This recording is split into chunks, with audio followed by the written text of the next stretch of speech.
From Maryland, follow you from Rewa Says. I'm a bastard, we own young people. I walk on the fine way. Tabila, I love Liberia, oh yeah yeah. Free land on liberty, Liberia, oh yeah yeah. Oh yeah, I love Liberia, oh yeah yeah. They play for me and you, Liberia, oh yeah yeah.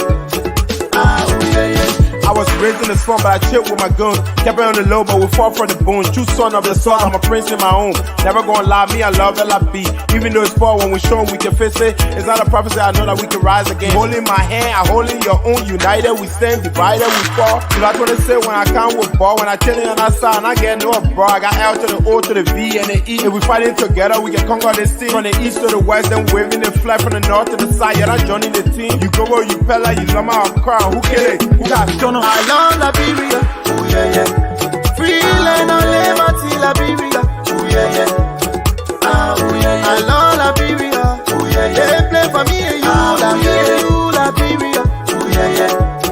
Oh yeah yeah. Mama was born, yeah. Papa was born, yeah. They hold us together, the honey boy, yeah. Nabali kena koya bake na papa kobo. Nabali kena koya bake na papa kobo. Nabali kola kowe na papa kobo. Nabali kola kowe na papa kobo. La biro waka poma o. La biro waka ma o.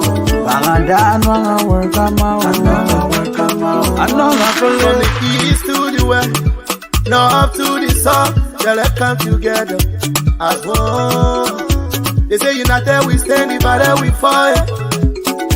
If we not celebrate, we do it for you. Voila, you forget that. You from Lova Kante, you from Maryland. Voila, you from Rewa Says. I'm a bastard, we own young people. I walk on the fine way. Tabila, I love. together, the honey boy, yeah. Exactly. Today we are here again for another fascinating and spirited conversation with the Liberian people. My names are Washington Prince Tapper Jr. And what a pleasant way to welcome you to the program Open Conversation on the Liberia Premier Broadcasting System ELBC 99.9. They say united we stand, divided we fall. And certainly if we stand together, we will not fall. But divided, we are certainly going to fall. So what a way to welcome you to the most important broadcast period going on at about this time in the country, Liberia, on ELBC 99.9. Let me welcome you this evening, and let's bring the music down and let's welcome you this evening to Open Conversation. As we all may know, TT is on a repertoire responsibility, so she is not here for the period. Until she is back, I am going to take responsibility to ensure that the program keeps on going and the standard of professionalism is upheld. So welcome. If you're watching through the social media, if you're listening via your radio, whatever channel you are using to watch, to listen, we like to officially welcome you to the biggest and the most significant broadcast program happening at about this time on ELBC 99.9 Open Conversation. Open Conversation is a 2-hour current affairs program on ELBC that talks about the major happenings in the country. We reveal all of the major workings of the government, those important things that the Liberian people need to know about, those things that we have to introduce, those things that we have to bring to the Liberian people, the consciences of the Liberian people that they have got to understand about, some of the projects and the implementation of the different sectors of government. This is our responsibility to ensure the Liberian people are basically informed about what is trending in the country. And what is trending in the country is what we are going to talk about tonight. So tonight we have Separately, we have two distinct guests who are going to be sharing the platform with us tonight. Certainly, we can talk about one. The possibility has already existed. We'll talk about one. And if the possibility exists for the next one, is okay. But if not, then we have one. So we're going to be talking to Mr. Joseph Ball Cooper, who is a Liberian politician who expressed his intention to contest the representative elections in district number 8. That happens to be Akara's district 8, but later declined. But we are going to talk wide range of national issues, ranging from Monrovia all the way to Lofa County and all parts of all parts of Liberia.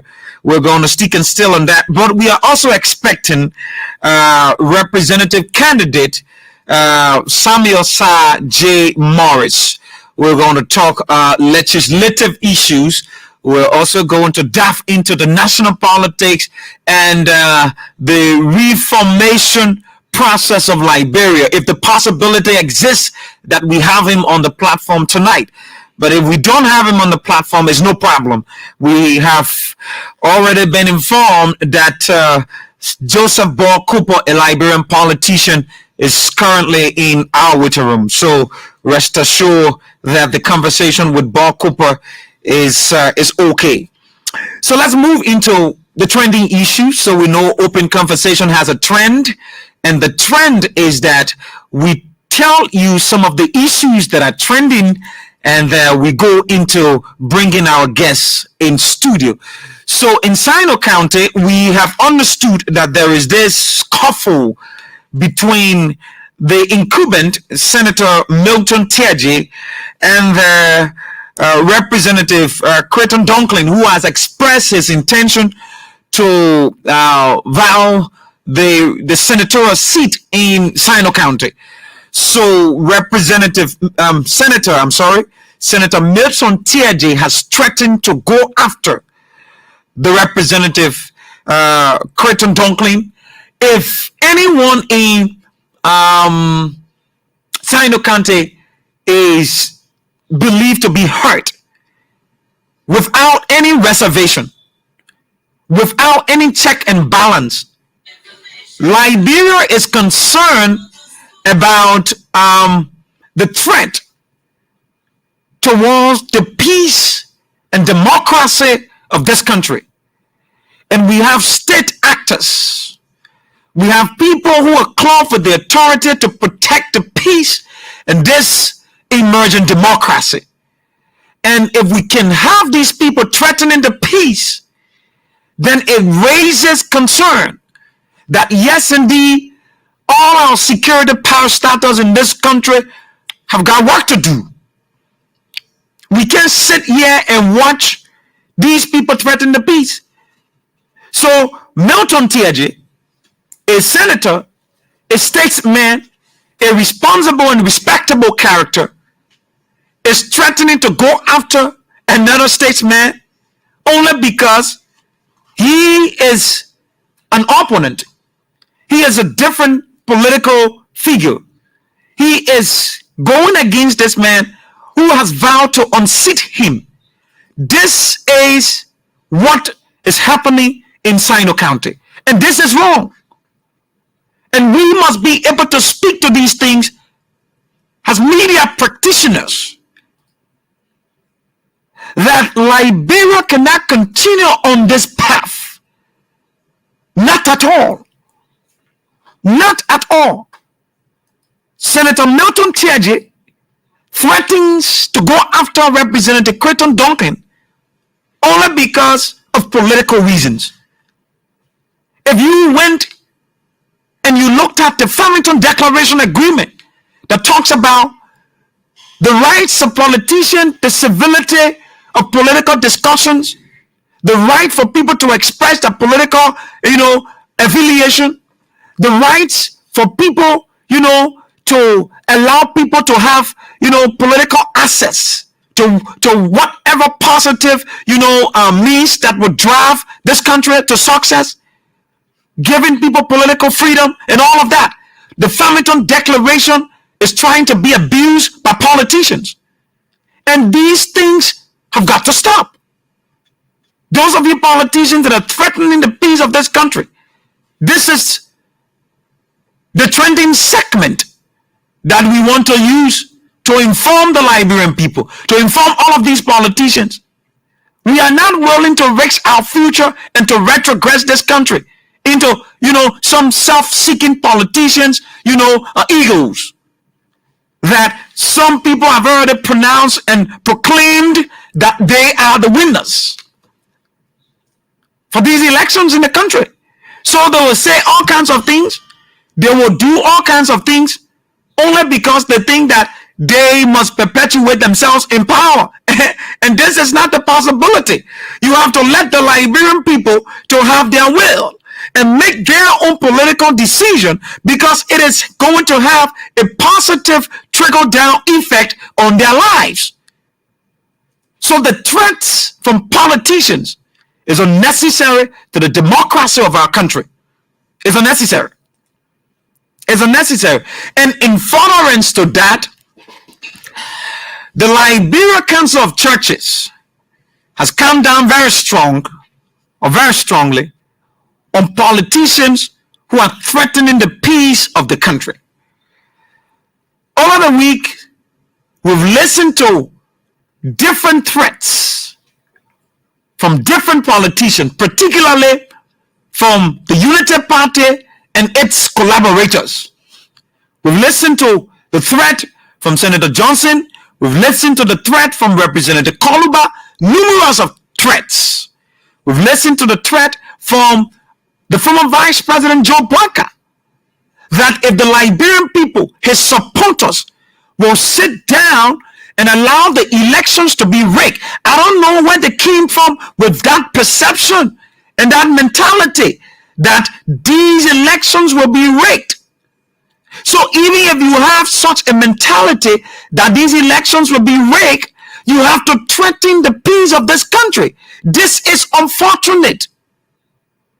It's absolutely unfortunate.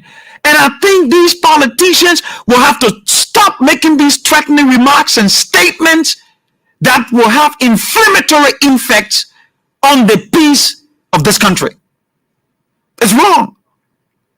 So let's bring you the threat from the former vice president, like the council, the Liberia Council of Churches has warned these politicians to stop making these threatening statements and remarks that they will tear this country, they will divide this country, and blah blah blah, and this and that, only because of your self and personal political ego. That is the reason why you want to tear this country apart. Nobody is waiting now to relinquish their future to war and acrimony. Nobody is waiting for that. So please do what is right, observe the peace, inform your people about your political policies, and make sure we go to these elections on a mentality of free and fair basis.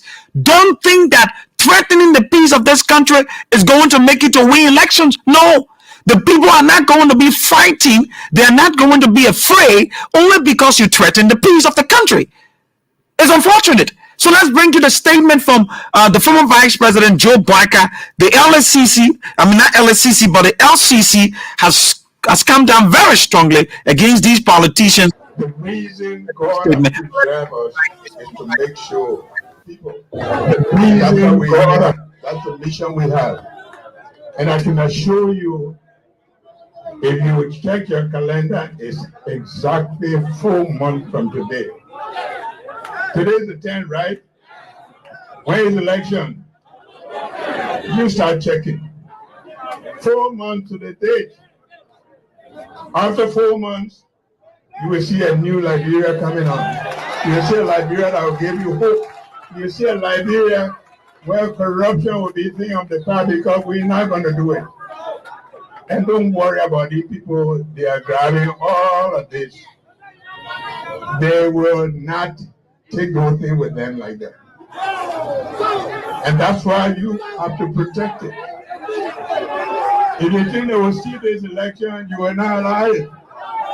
Because if you do it, That's the end of this country.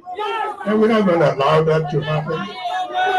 So I want to thank you for standing in the rain. I want to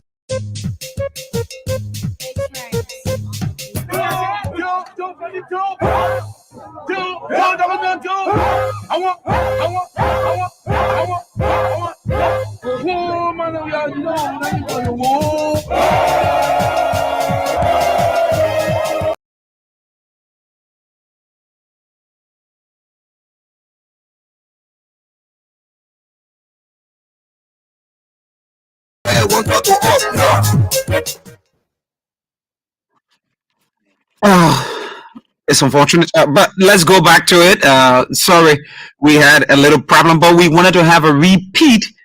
We wanted to have a repeat of what we just played because they are particular and specific, part of the statement that we want to give a good analysis to. So let's go back to it.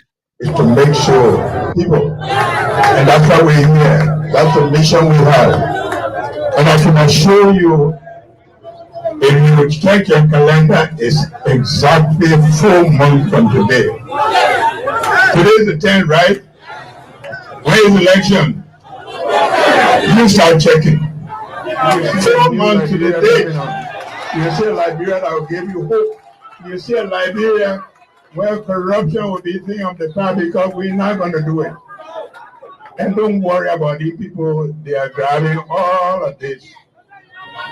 They will not take those things with them like that. And that's why you have to protect it. If you think they will steal this election, you will not allow it. Because if you do it, that's the end of this country. And we're not going to allow that to happen. So I want to thank you. Thank you for standing in the rain. I want to. You listen to the former vice president of the Republic of Liberia who served this country for 12 years. I will be coming to you shortly. You listen to the former vice president. We're talking about protecting the peace of the country. This is our paramount, responsibility to protect the peace of the country. The first thing he talked about in his statement is that you are going to see a new Liberia coming up. When did the new Liberia come up? The new Liberia came up immediately the war subsided in this country. It was the dawning of a new dawn. It was when the new Liberia showed up. And where did the new Liberia land? The new Liberia landed in the hands of Madam Sirleaf, who was charged with the responsibility to build the fabric of this country.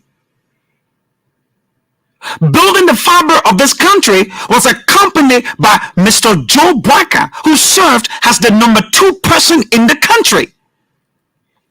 So we gave them 12 solid years, the Liberian people, 12 solid years to build the fabric of this country and to ensure the human resource capacity is built, the agriculture sector is built, the health sector is built, the education sector is built, and all of the different sectors in the country are built. But what did we achieve after 12 years? The leadership under Madam Sirleaf and co-chaired by Vice President Joe Barker came up and told the Liberian people that, hey, the responsibility given us staggered us, overwhelmed us. So we became confused until we couldn't fight corruption.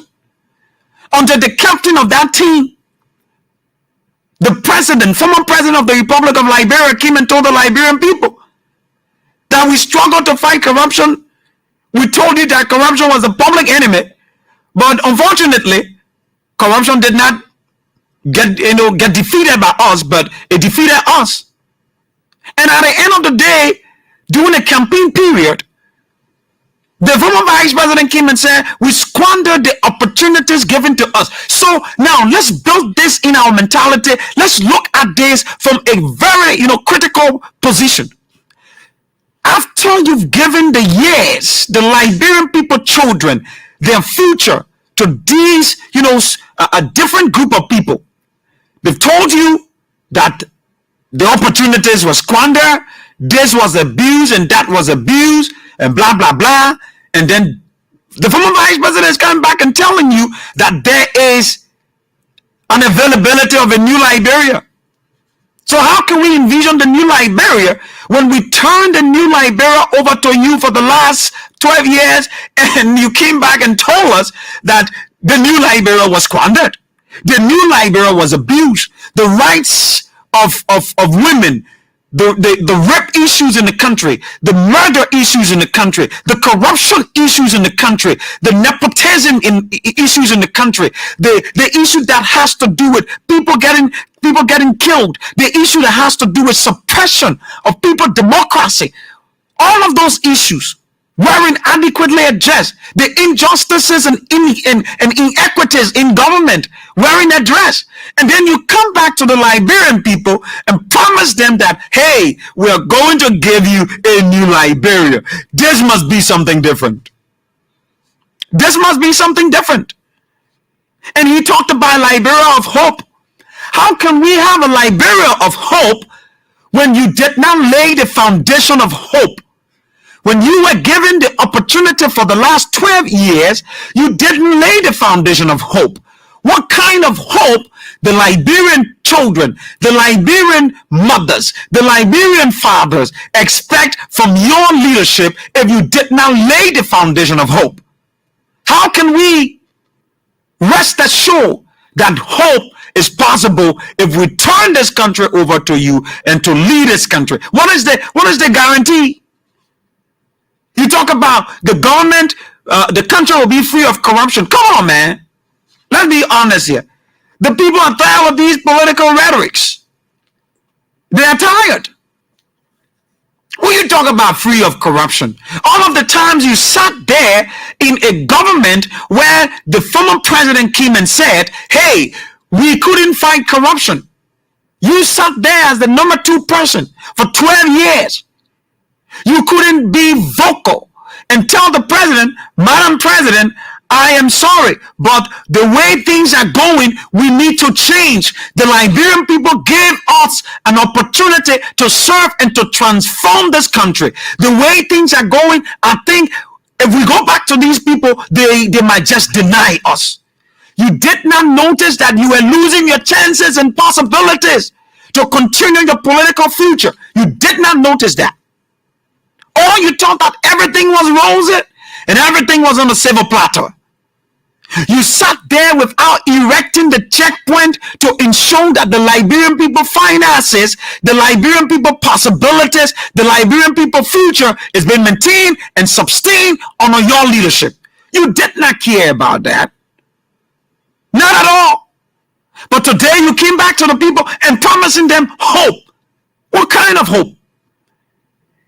What kind of corruption free you promising the people? This must be something else.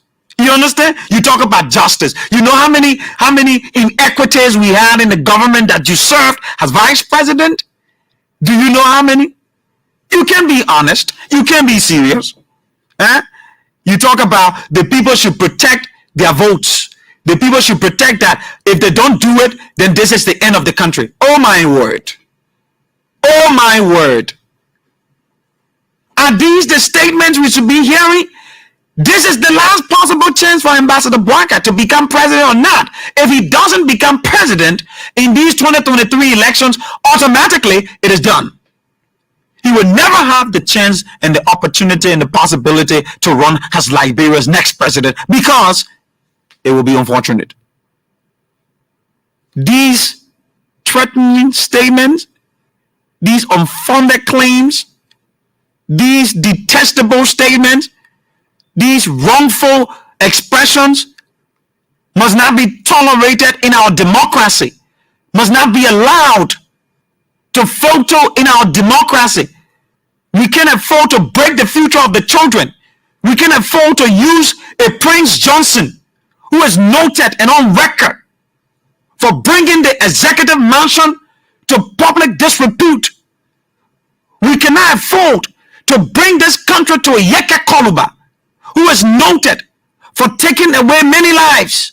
We cannot afford to bring this country to public ridicule, to people who think they are particularly entitled to national leadership. We cannot afford that. If you want to get to national leadership, demonstrate what the people want to see and solicit the people permission to get to where you want to get. Don't use threatening statement to threaten the peace of this country. It is not a possibility, and it will certainly not work. The Liberian people will rise up to protect this country. If you make these threatening remarks and threatening statements, the Liberian people will rise up and protect their own country. You can't disturb this country for us. Not a day, no way. It is not possible. Let's go to the lines and take few calls, and then our guest is already here. 0880-514-096 are the Lone Star numbers to call. 0880-514-096. That's the Lone Star line, and the orange line is 0772-03-8240. That's the orange line. We're using an alternative orange line. 0772-03-8240. Let's go to the Lone Star line. Take this very, very, very first caller. Let's see if we can grab it here. Let's go to this person. Good evening. Good evening. What's going on? Good evening. You're speaking with Moses Bernard from Bangor City. Moses, you are very low, sir. Can you do something to increase your voice? I'm out clear now. Moses, you are not clear. Moses, I will have to leave you there and take this other caller. Good evening. Hello? What is it? Is it from here? Yeah, go ahead. Good evening, Washington. Rosetta, how are you? Let me say thank you for the topic of discussion. I'm getting the feedback. They're coaching, because of one party. They're coaching for all our dreams. And I in charge of my particular that you use yourself to take in the seat of the president. Everyone deserves that seat. Like the president playing a word yesterday, the people are tired. Today, you're tired, educated, you're attacking because somebody in the country. Anybody, don't study the peace of the country. We'll go through the election, very peaceful, and anyone that come up with power, like you said it in your work. The same thing will rise up this time. Not become coming to come to tell. I was said with me. We have to protect the peace, Rosetta. We have to protect the peace. Thank you very much. Thank you very much. Let's take this person. Good evening. Oh, I think we failed here. Good evening. Oh, let's go back. 0880-514-096. And the orange alternative is 0772-03-8240. Let's take maybe two more calls. Good evening. Yeah, good evening, Washington. Yes, good evening, Armstrong. Yeah, this is Steve Armstrong Babu, chairman for We Are One Man Victory. Go ahead, Armstrong. TT has a national duty. She has gone to want to take that responsibility. Okay. You know, got to be concerned to this. Oh, come on, man. Come on, man. Thank you, Washington, for your talking points.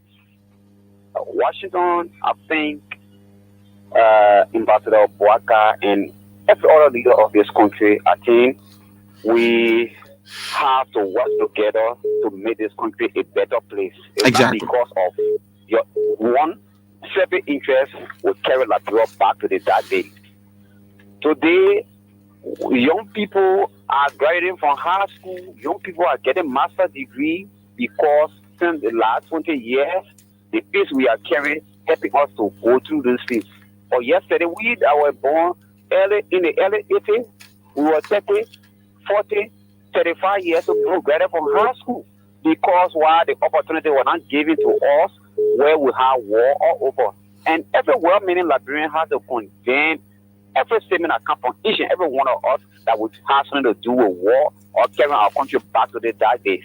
And I know as far above, this country will remain peaceful and we'll go to the election and re-elect our president, and there is no fear for anybody can panic us. Exactly. We'll go and do it again. Thank you. Exactly.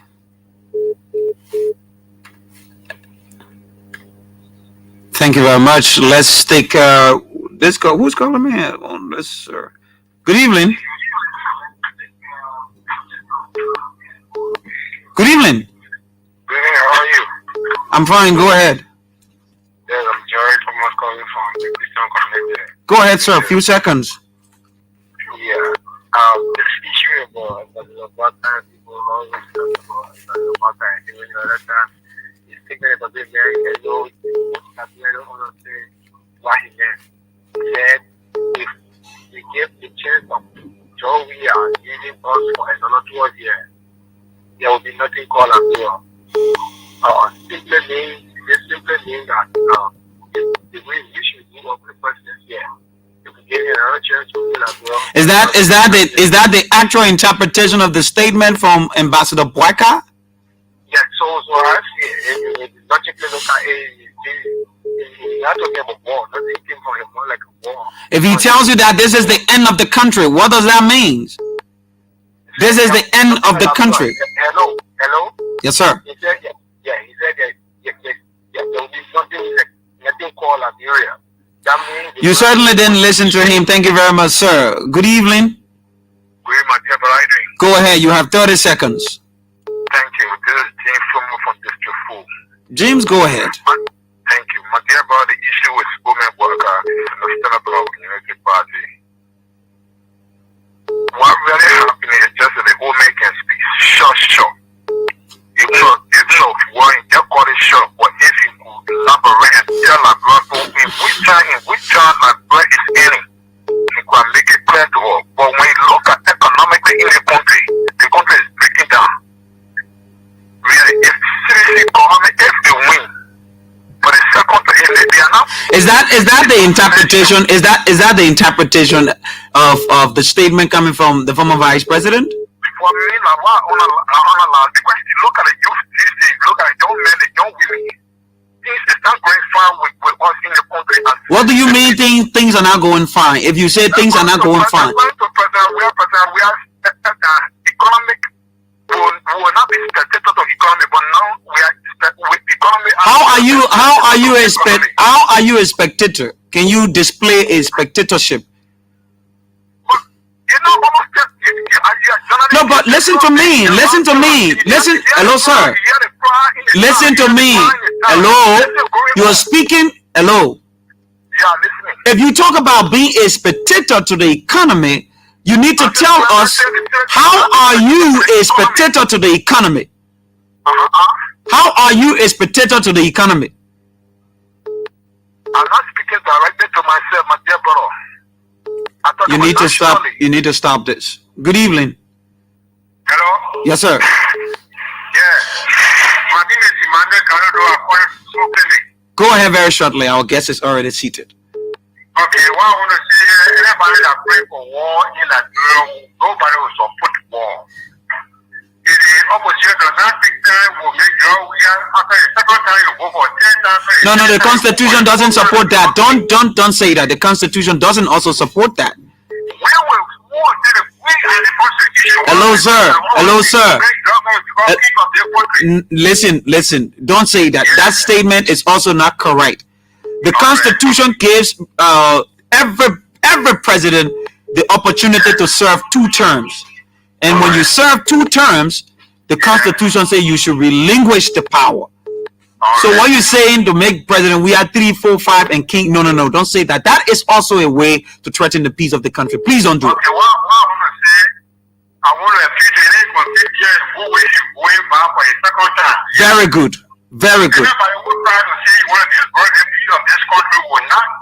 Absolutely. You all must be able to protect the peace of this country. Thank you very much. Thank you very, very much. Thank you very much. The lines keep booming. And we can continue taking your calls because our guest is already. We're sorry, those of you who are calling, please hold your calls. Our guest is already in studio, and I think he's trying to make some adjustments. What are we doing? What is it? Are we good on this? Let's take a very short break to be right back.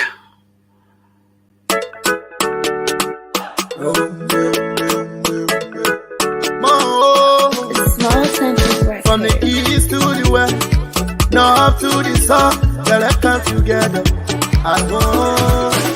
They say united we stand, divided we fight. If we not celebrate, we do it for yeah. Voila, you forget that. You from Lower County, you from Maryland. Voila, you from Rewa Sessu. I'm a bastard, we own your people. I'm up on the fine way. Tabila, Kriwako. I love Liberia, oh yeah yeah. Free land on liberty, Liberia, oh yeah yeah. Ah oh yeah, I love Liberia, oh yeah yeah. They play for me and you, Liberia, oh yeah yeah. Ah oh yeah yeah. I was raised in the swamp, but I chilled with my guns. Kept it on the low, but we fought for the bones. True son of the sun, I'm a prince in my own. Never gonna lie, me, I love LIB.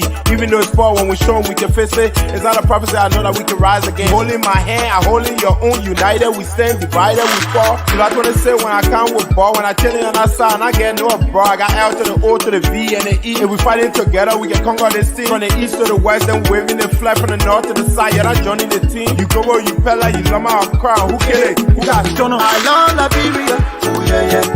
Free land on liberty, Liberia, oh yeah yeah. Ah oh yeah yeah. I love Liberia, oh yeah yeah. They play for me and you, Liberia, oh yeah yeah.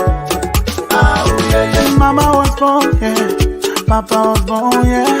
They hold us together, the honey boy, yeah.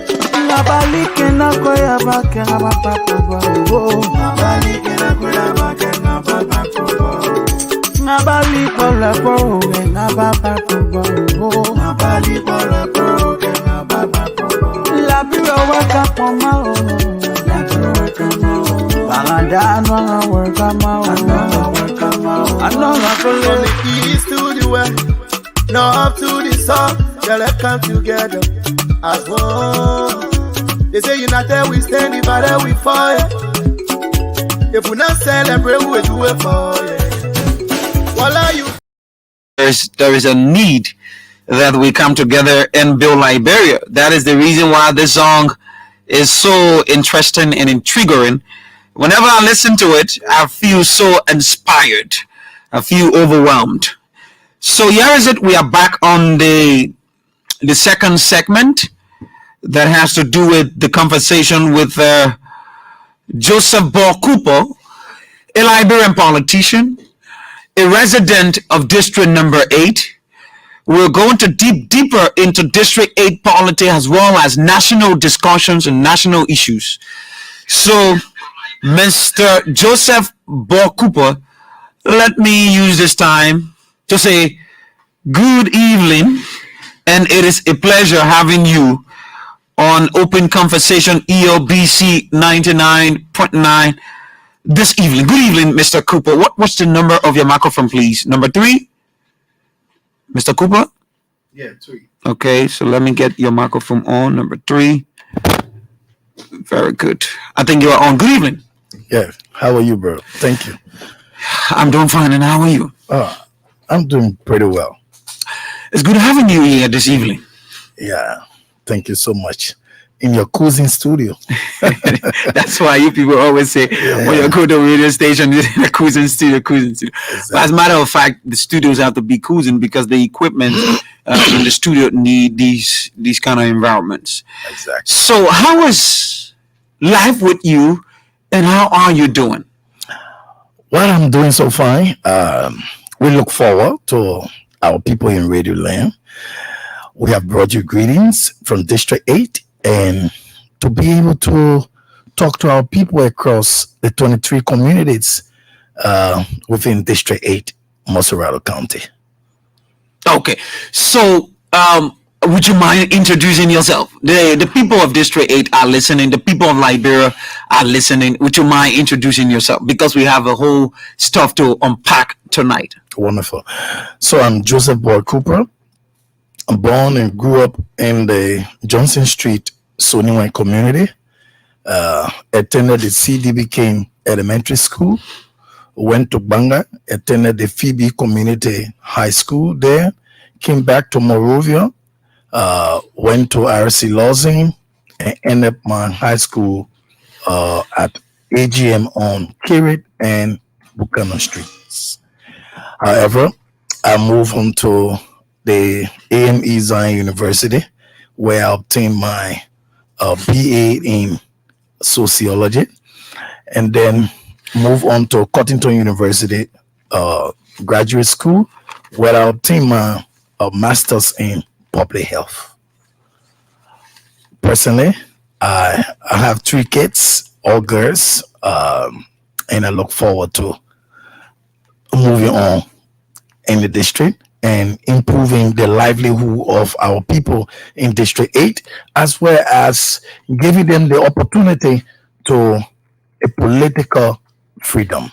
You talk about three girls, and I didn't hear a wife. Yeah, so wife will come. Yeah, That's beautiful. Wonderful. Okay, we look forward to that. So, Mr. Cooper, how is District 8? Oh, district is doing pretty well.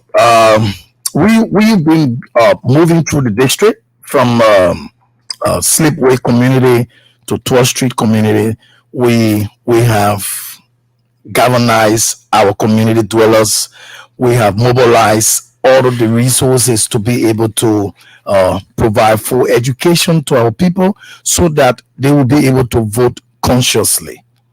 Okay, so is that all that is happening in District 8? Oh, District 8 is upbeat for the elections. We've been mobilizing, visiting the radio stations. We've been providing the information on the promotion on Tinto, and we look forward to engaging Soniwen community this weekend. We're gonna make sure we come up Soniwen, we come up Kim Johnson Road, Clay Street. We move on to Perry Street, as well as Bishop Brook and Downey Hall. And the rest of the district. No, but between Saturday to Sunday, that's the landmark from Johnson Street to Bishop Brook, Rock Spring Valley. We want to make sure we come up those areas to provide information regarding the elections and providing our agenda for people to understand who we are. Okay. Now I want to talk. Let's go into this. You got ignited, right, or incited, or something came upon you, and you thought that you would have been the right person to represent or replace Representative Moses Akaros Gray, and you came up on the flyers. Later on, you declined. Can you tell us about that? Yes, during the period of political engagements, you have alliance and realliance of aspirants before becoming candidate. So when I endorsed Ambassador Joseph Newman Boaka, it became obvious that candidate on the Unity Party ticket would definitely be endorsed. And looking at District 8, we actually don't need to confuse our people. The people of District 8, they are resolved. I was able to call all of our candidates that we should form a team, because going to the pool with a lot of candidates on the ballot will minimize the opportunity for a possible replacement. But going to the pools with fewer candidates against the incumbent, it widens the gap to allow out of the opposition or independent candidates to emerge victorious. So in so doing, if I support the agenda of Ambassador Joseph Newman Boaka, I should be able to support the Unity Party ticket to the fullest. So Prince 2 from the Liberty Party, who is already on the ticket of the Unity Party based on the alliance, definitely I need to support Prince. That means you weren't certain, and you did not have a fixed political decision, and you just jump up in the race. I had a fixed political decision, but don't forget to know that life is dynamic. All of the communities I visited during the period of my political engagements within the 23 communities, right? Community dwellers kept signaling to me that having a merger will give you guys a better chance of unseating Gray. But Going in numbers will limit your chances of unseating grade, and thereby you all will just be participating in the process. Because we want to have a change, the people of District 8 want to have a change of legislative leadership. So it suggests that we should not be opting for power, but rather opting to represent the people. So I was able to carry a sampling analysis on the communities visited, and most of the people said, if you emerge with Prince 2 to have a team, that would be a great team. In the conversation, Prince 2 emerges as the head of the ticket on Unity Party, and being of my endorsement to Unity Party, obviously it gives Prince 2 the edge. Not that I drop my decision to canvass, not that I drop my decision to educate my people on who to vote for and how to vote. My decision remains firm. We need a political change. The incumbent has overly stayed, and he has reached his elastic limit.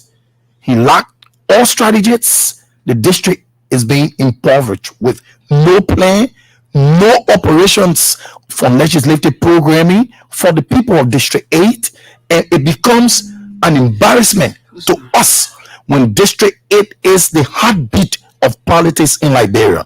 If you look across the length and breadth of the Republic of Liberia, District 8 is the political hub. It hosts the national legislature, the judiciary branch of government, the entire government. Not only that, District 8 has the national police station. District 8 is the central, it's the fulcrum of politics. We need a representative that will be much more inclusive to allow the 23 community dwellers to sit at the table and discuss a formal match.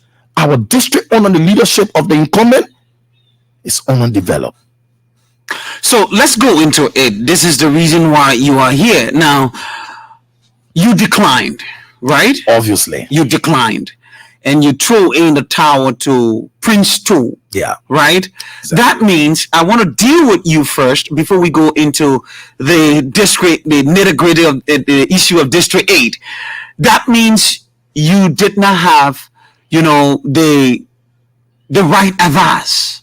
If you're talking about you were talked to, the people said a lot of people, a lot of opposition members and figures going into the elections will make the possibility slim for the opposition to win, and you were just thinking about yourself, and you did not think of that. That means you were so ambitious to becoming the next representative. I think it's the opposite of your analogy.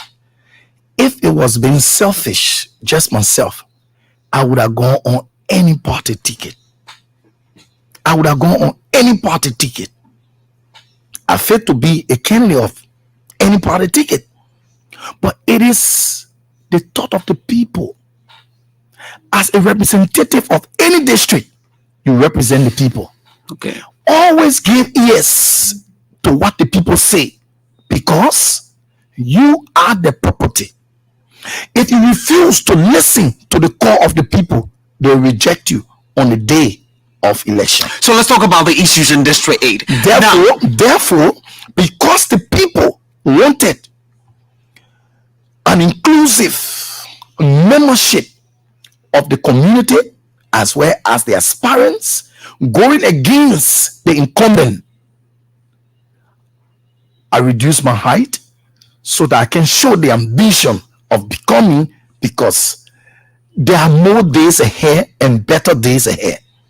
Allowing Prince 2 to lead at this time on the Unity Party ticket is a blessing for Prince and for the district, because Prince has been there twice. Prince has built constituents within the 23 communities within District 8. So let's go to the District 8 issues. You talk about the district in terms of representation, in terms of legislative programs, and in terms of the issue that has to do with building the livelihood of the people in District 8? What are some of the problems that you think the district is overwhelmed with that Representative Gray has not been able to address? The first thing, District 8 is a swampland community district, and it's filled with enormous public health problems. Whenever it rains, water flow into homes.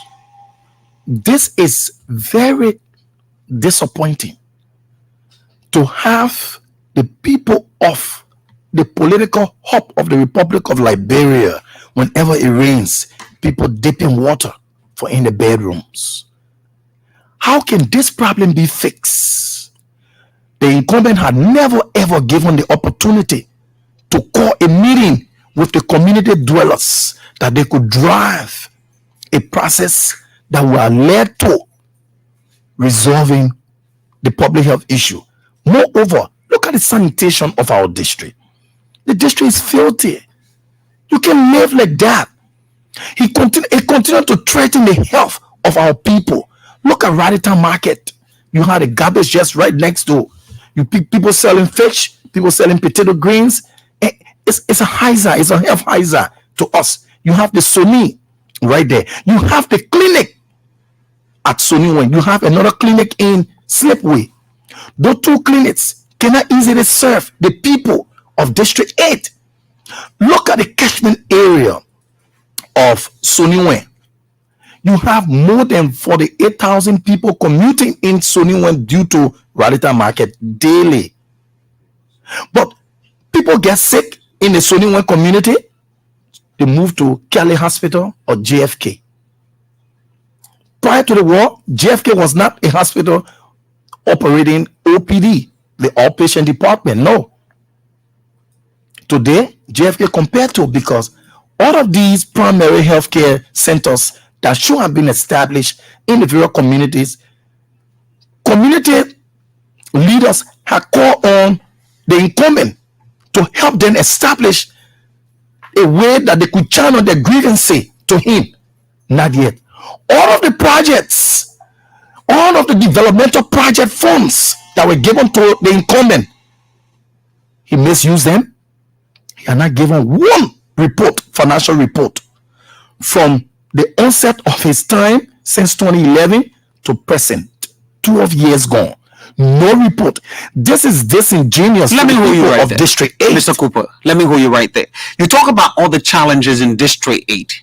Now, but you are not telling me and the people of District 8 what Representative Gray should be doing that you know about that have that will transform the lives of the people as representative in the House of Representatives. The three kind of function. But then you tell the representation. What didn't he do? Then I'm dragging you back to his role play in the House of Representatives. He didn't play a perfect role for the people of District 8 in the House of Representatives. The first function of Gray, okay, representation. Hasn't he? Is he accessible? Hasn't he? He's not living in the district. That's the first no, thing. But let's go to the. Come on, I'm coming to the process. I'm coming. Let me hold you right there. I take it one at a time. Let's go to representation. Let's go. Let me help you out. If I'm representing ELBS, okay, in China, I should be from this institution in China.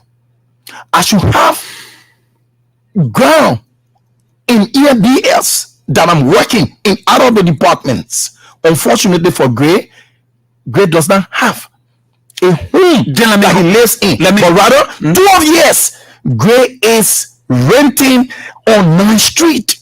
They have evicted Gray twice on 9th Street.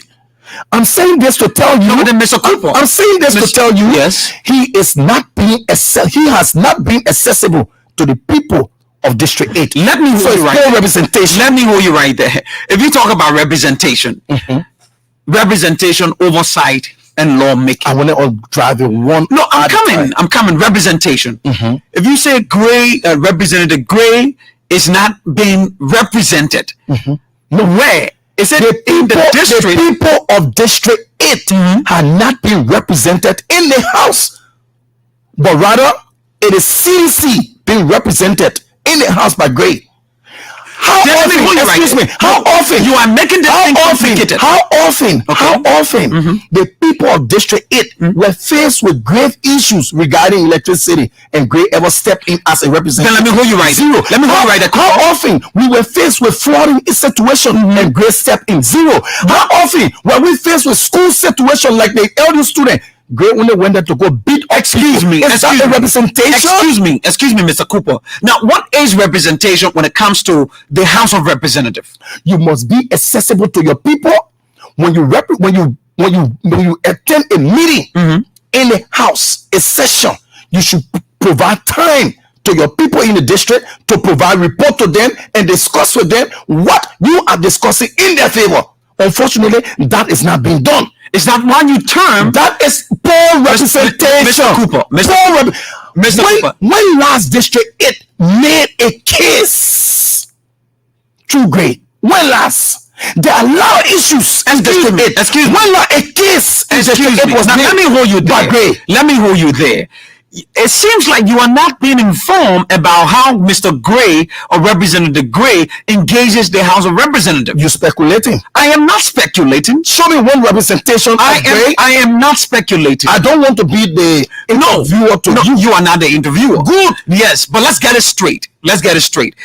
If you followed the workings of Representative Gray at the level of the House of Representatives, you are certainly going to realize the institution responsible to checkmate representatives' interactions in the House has graded Representative Gray an A. Are you speaking of facts? I am speaking of facts. When last Gray had a meeting with the people of Excuse me, you are talking about representation? I'm saying this. Let's speak on representation. When last did he represent? You know when I'm going to represent you, I'll come back to you with a report. Excuse me. To tell you what was said in that meeting. To tell you what was my advocacy. Whether it was in your favor or against your favor. All Gray had done, powerful bill of impeachment against the people who is that all he has done? All he has been doing. That all he has done? To work on LD campus, is that why? Beat up the student. Is that representation? Do you know? Grab private citizen in District 8 and beat on the Mr. Cooper, let me hold you right there. Do you know that with all of what you're saying, the institution responsible, ARIC, that is responsible to grade the representation of all representatives in the House of Representatives, had Mr. Gray, representative of District number 8, to score A in terms of representation?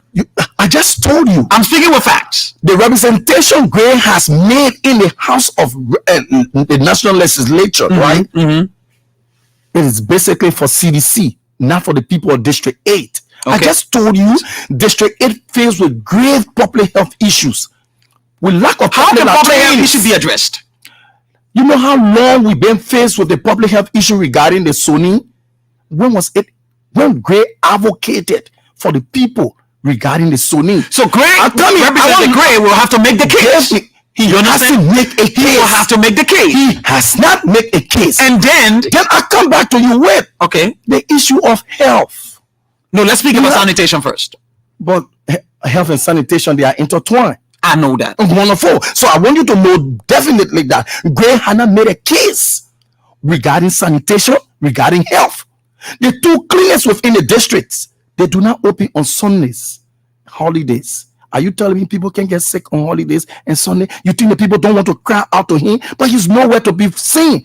Gray is not accessible. So the people of District 8, they resolve to the point that they need a representative that will be access to them, that will be accessible to them, that will listen to them, that will listen to the crowd of the people of District 8, that will be developmental oriented, that will have a legislative program that will drive the process of development in the district. We have a water resource, the Mesurado River, that could convey our people across District 7, District 8, District 12, District 11, all the way up to Louisiana.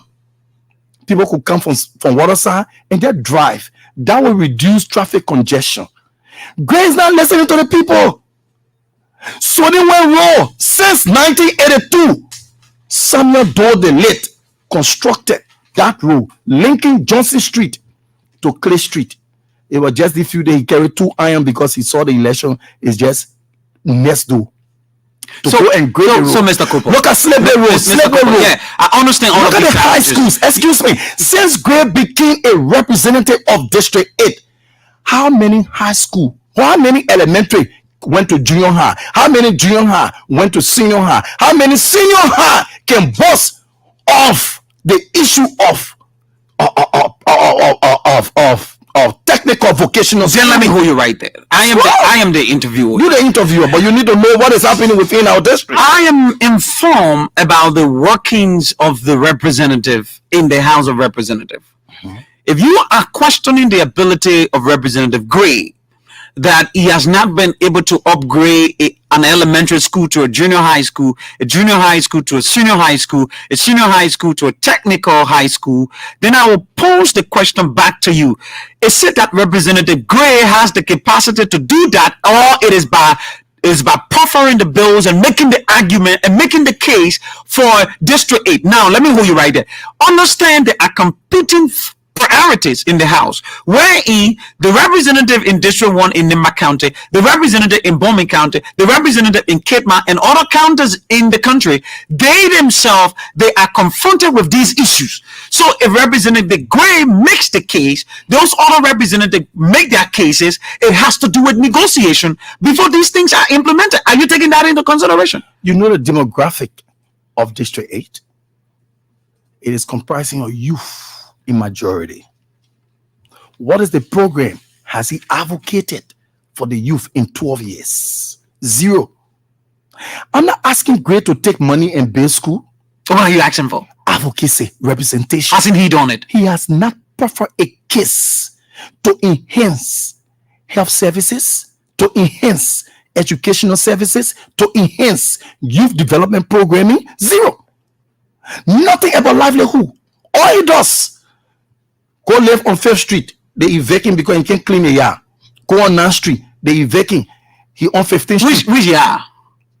Which yard are you talking about? Are you saying Representative Gray is unable to make adornment a possibility? He had never built a house in District 8 over the past 12 years. He been renting. These are your claims. I don't gossip. And I really don't want us to keep dwelling on Gray. No, we're transforming to different issues. But you are saying the reason why you gave your support to Prince 2, right? Am I correct? Right. Prince 2 is because you think you can continue the race. No, I think. No. The people decision is what I went by. Okay, so they say you should not continue the race. The people's decision. We should have a force, a limit in the opposition candidate. Simple, right? Simple. Okay, so you decline because you know within yourself that you are not a formidable candidate. Not that I'm not a formidable candidate. You are not. You interacting with me. You ask me for no. If you were a formidable candidate, it's laughable. No, it's not laughable. If I gave you the chance to enter the bus and I follow later, does that mean you're stronger than me, or you handsome than me, or you powerful than me? Why couldn't you go? Ecclesiastes 3. Everything has time on the sun. That means that's not your time because you are weak in the district. If it is not your time, demographically you are weak. If it is not your time, you are not positively affected the people in the district. If it is not your time, it doesn't in no way speaks to your limitation of power. Good. More to it, it is not you who are going to make yourself. It is the people that are going to make you. I mean, you don't have that number to make I'm a researcher. Okay. You don't dive into things and just speak out. The 23 community, they spoke positively about Prince 2. In the process of galvanizing and mobilizing the community support for the elections, it is wise to always think first and put the people far above all. The people suggested and I follow. The people suggested and you follow because you are weak in the district politically. That is the reason why you followed. But let me ask you this question. Wonderful. Now you throw your support out to Prince too, because the 23 communities, am I right? Wonderful. 23 communities in your district said that you cannot go because you don't have the political demographic. So let's allow Prince to go. But you're talking about Representative Gray has not initiated programs. He has not helped the district in any way. So what has your Prince done to help the district? Wonderful. Prince has initiated community developments. If you go on the 9th Street, you will see it is Vivek. You go on 11th Street. What is Vivek? It's Vivek. What is Vivek? Prince was able to mobilize the youth. Prince created job opportunities. What job? He has businesses within the district. But describe them. Tell the Liberian people what Prince is doing. Prince has printing press. Prince has store that sell clothes. Okay. He deals with fabrics. Prince doesn't stop there. Prince also was able to launch a fund drive for support to our youth regarding education in LDU. He didn't stop there. Even in the Netton he gets in school on the bypass. Prince had people there on scholarship. Prince had people going to the GW Gibson school. So Prince did not stop there. Slipway School, people are also on scholarship there for Prince. So he gave scholarship. He got printing press. He got this. He got that. What is the population of your district? One good thing he did. Okay. He was able to mobilize community and unite the people. In these elections, we look at integrity. His consistency over the years of coming second, it proves a huge truck of supporter. One. Two, that which you did not take into consideration and you horribly jump into the race. If you say horribly, you be gossiping because it was never horribly. You were on the flyer. Where were you on the flyer? Let me get answer that question. Where were you on the flyer? That was preliminary period. What you call preliminary period? So you don't understand. You want to make the issue like you Gray and I Cooper. No, I'm not making it great. I have to ask you the tough questions. I told you why. You did not take these things into consideration. They were all taken into consideration. They weren't taken into consideration. Two, Prince were able to engage the 2 health facilities. He provided support to the Ebola fight in the district. At that time, he was able to support the district with an ambulance. Today, the ambulance has an issue, so we park it for repair. How long? Since when? 2 years ago. 2 years ago, you can fix an ambulance. Come on. You know these vehicles. 2 years ago, you can't fix an ambulance. Now I can fix it. So the people will not have access to ambulance since 2 years because Prince Too wants to be represented. There have been supplementary approach. What are the supplementary approaches? We've been visiting people who have issues of health with slipway clinic. How you been addressing that? To address support to Soniway Clinic and address support to Slipway Clinic. In the absence of the ambulance, how do you address issues like that? I want to hear you. Come on, you set up a system where you have 4455. The ambulance can come from JFK or ambulance can come from ELBC. That's it. You have a breakdown ambulance, and here you are talking that Mr. Representative Green has not done anything, but here you can't even repair 2 years ago ambulance. Relatively, many vehicles that broke down in Liberia, you have NTA buses that are breaking down. We are talking about your district. We are talking about your district. These are the challenges you face with. So that means you yourself, you are even challenged. So when you go to the House of Representatives, you'll be making these. Who is not challenged in life? So Representative Grace has challenged as well. He had outlived his youthfulness. 12 consecutive years, no program. Youth program zero. When you went when you went to the district today, okay, you will face youth that are not schooling because they are incapacitated. So Representative Gray now becomes responsible for people who are not schooling. Advocate for them. Okay. Where is the advocacy? What is your representation? I was asking you, what is the total population of your district? If I give you the population of my district, you don't have to be exact. Come on, I will give you something. Yes. Net registration number different from the actual population of the district. Yeah, but you take net is beating around 37,000 plus number of residents within District 8. 37,000? Yes. And if you went to the district, you will see more than 60 to 70,000 people within the Bellowit of 12th Street to Johnson Street. All right. So let me hold you right there. You talk about Princeton being inclusive. You talk about Princeton providing job opportunities from the printing press and this and that scholarship. If you're talking about up to 70,000 people live in your district. Now, how many people has Princeton has been able to affect positively to improve their lives? Relatively, you won't be able to reach out your support to everyone. Okay, but you won't represent the great to do that. Hello. Go Hello? ahead. Go ahead. As an individual citizen, you may not be able to reach out to everyone at the time. Over the years, you will be able to spread. Like I told you, he has built a constituent in the various communities. Within the 23 community, there are cells. All those cells being affected positively. And those cells grow gradually. That is the inclusiveness we talk about. When you sit with the people and bring them to the table to discuss the issue, you address them. We have people in vocational schools that Princeton pay their school fees. Now, it is not because he paid their school fees so they must vote him, but it is because he been very magnanimous in the process. But I said, give me a range.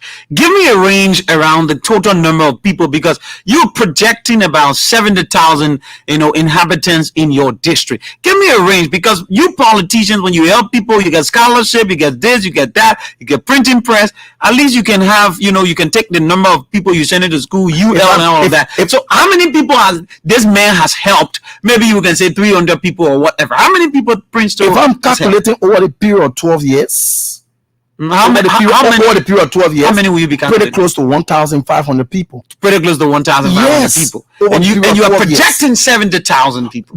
I just told you, you cannot reach the entire group of people within your district. You have a broken. But you can reach the various cells. When you build cells in your community, the cells will grow gradually.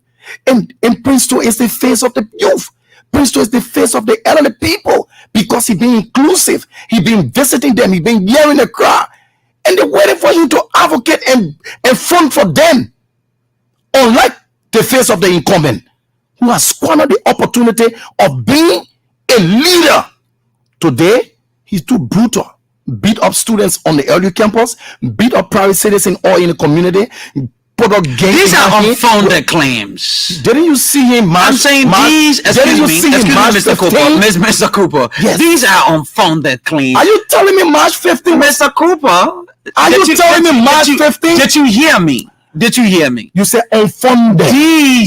These are unfounded claims. So you categorize them. You are saying he beats up students. I mean, he beats up people in the community. Yes. He goes about beating people in the community. Now, you don't have a record of Representative Gray beating people in the community.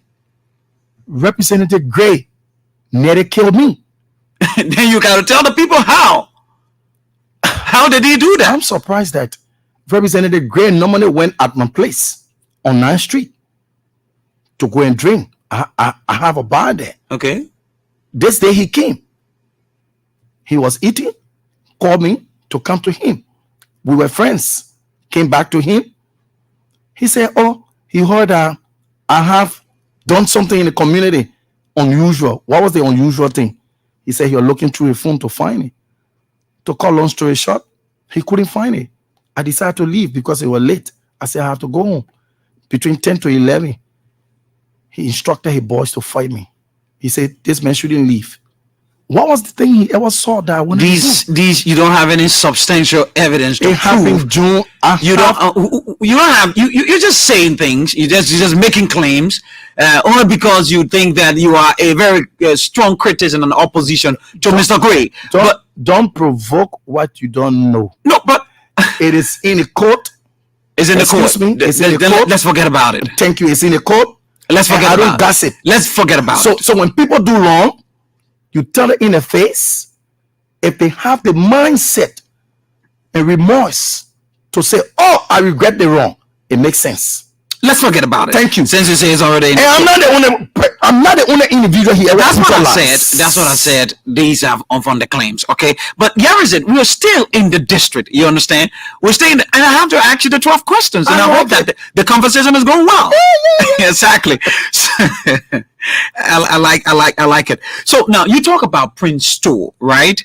Now has Prince 2 been able to come up with any youthful developmental programs that is keeping the youth of district number 8 being active, and how has he been able to sustain that program when you cannot even repair a 2-year broken down ambulance? Okay, you may perceive it that way. Well, it is your classification. However, Prince has a program with the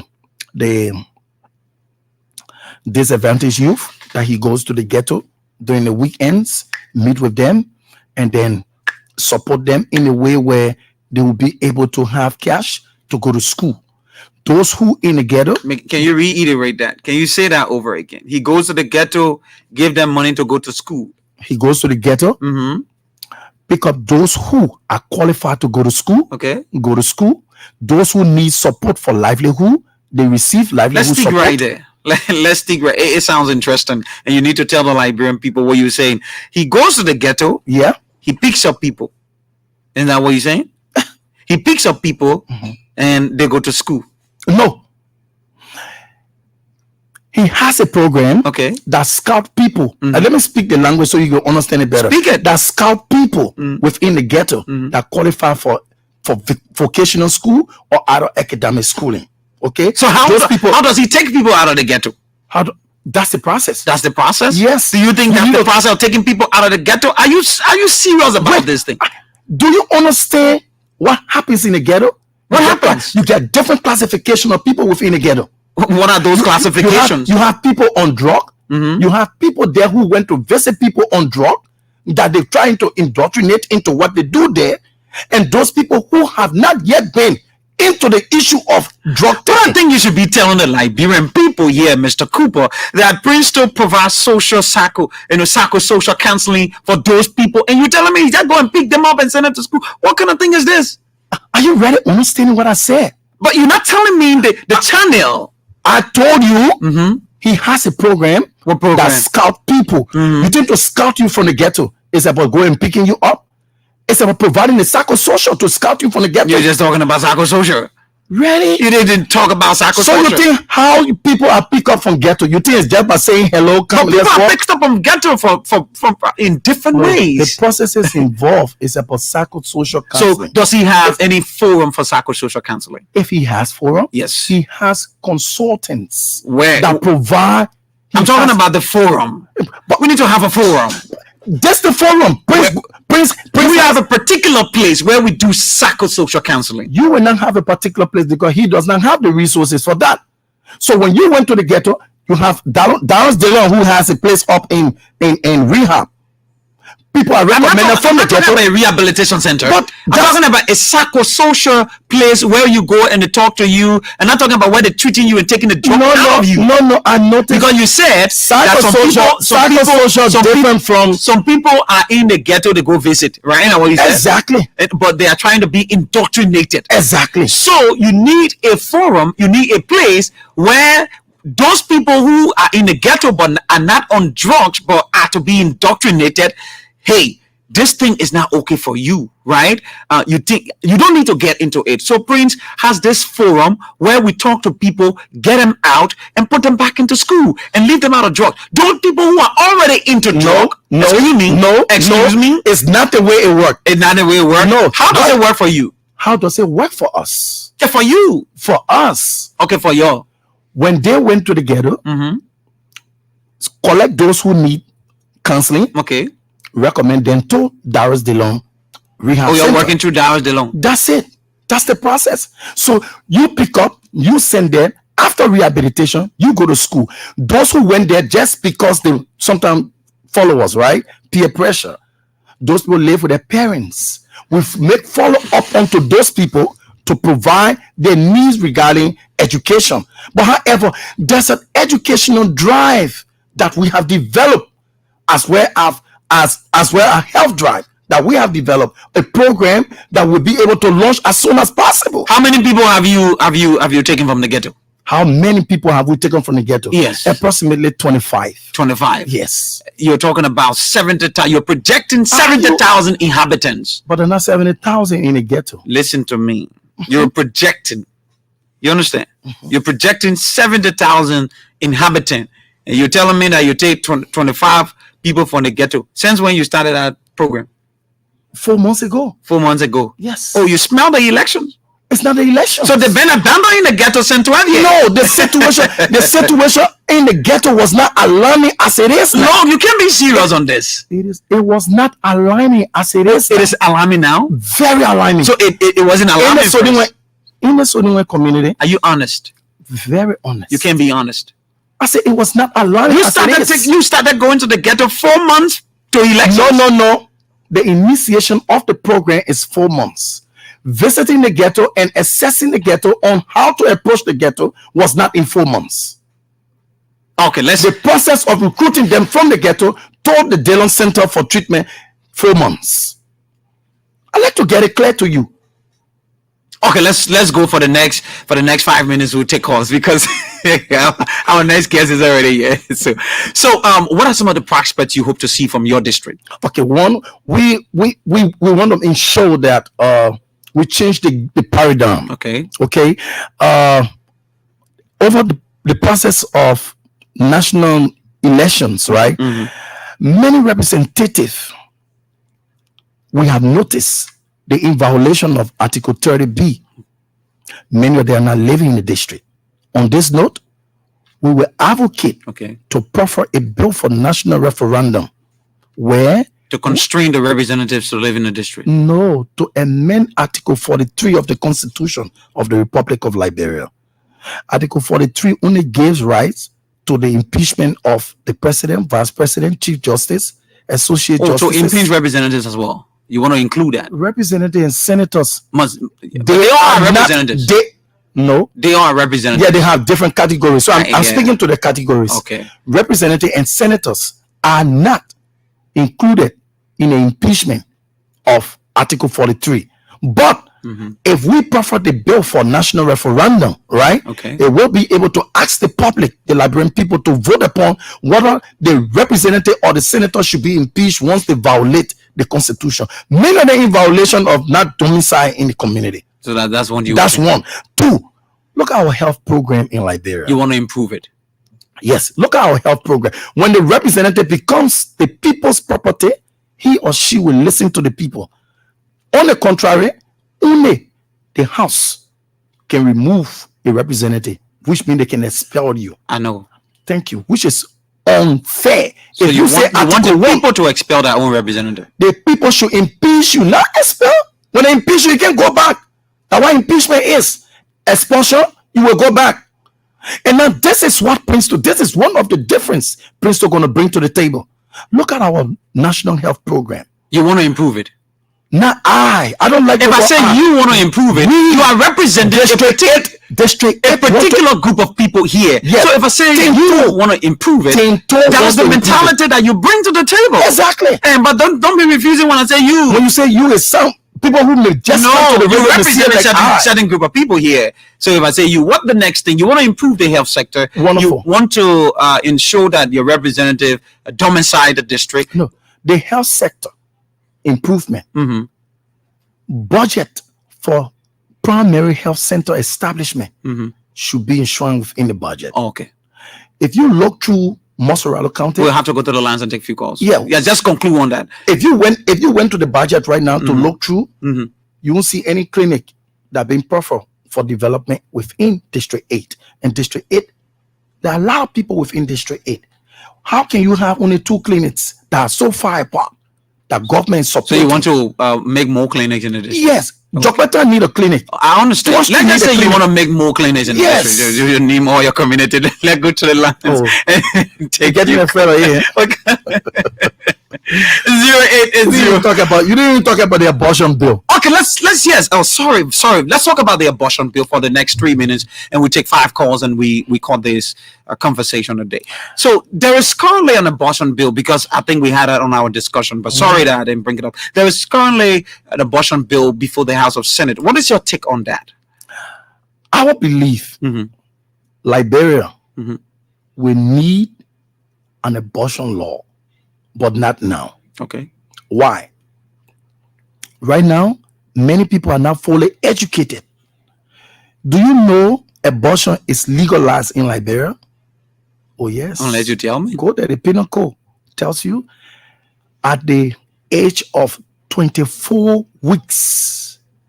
Beyond 24 weeks, then it becomes illegal. That's why the House of Representatives decided to reduce the 24 to 18, and they think they're doing good.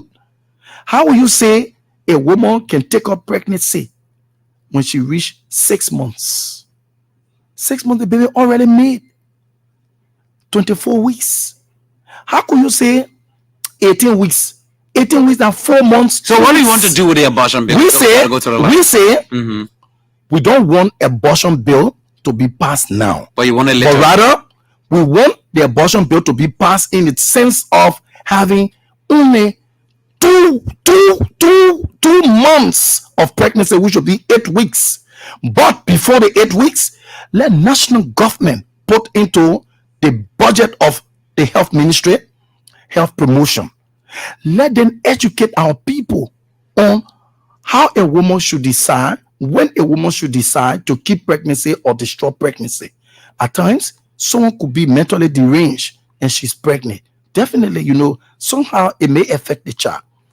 The woman could not be prepared to go to pregnancy at the time. She going to school. She could be on her age. Yes, she. So these are some of the transformation you want to bring to.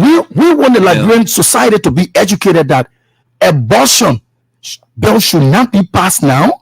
They should hold on, but rather they should provide funds in the national health budget to allow health promotion to educate people on maternal health care.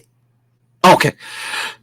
So 0805-14096 is the Lone Star number to call. We'll just take maybe 5 calls, and then we go to our next guest. He came very late. Who just managed it. Good evening. Welcome. What's your name? Yeah. Good evening, Washington. Armstrong, go ahead. You got a few seconds to talk. This is Bapu again, the second time. Armstrong, go ahead, my brother. Let me say thank you to your studio guest. He get 2 points from his Go ahead. He said Honorable Gray has squandered the opportunity of the people of District 8. And then he said Mr. Two will do better. Okay, let me forget about that.